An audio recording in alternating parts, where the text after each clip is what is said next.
Мне насамрэч вельмі шкада назіраць, што робіцца з еўрапейскім з гэтым гуманітарным універсітэтам, бо ён заўжды выглядаў як беларускі, і як вы правільна кажаце, што з цягам часу беларускіх праграм становіцца ўсё менш і менш, і вельмі прыкра, што ён так адмовіўся ад беларускіх праграм. І я ўсе гэтыя гады, пакуль была ў Літве, я спрабавала, і я і сустракалася з кіраўніцтвам ЕГУ, і мы спрабавалі там, мягка скажам, неяк паўплываць на кіраўніцтва, каб рэктарам ці такія высокія пасады займалі менавіта прадстаўнікі беларускай супольнасці, бо яны б тады адчувалі сэрцам і душой гэты універсітэт.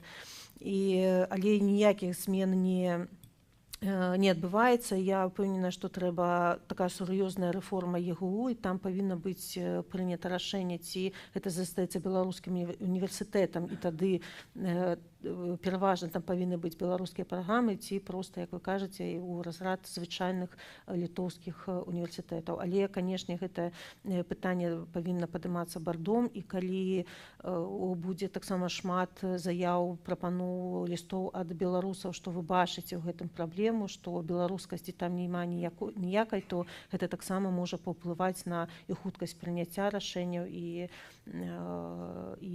можа нейкіх змен у гэтай навучальнай установе. Я, конечно, як палітык не маю права ўмешвацца і публічна там нешта крытыкаваць, але ж на сваім узроўні я пыталася нешта зрабіць. І вось апошні рэктар, які быў з Польшы, ён вельмі канструктыўна падыходзіў да рэфармавання, але ж ён потым хутка зышоў.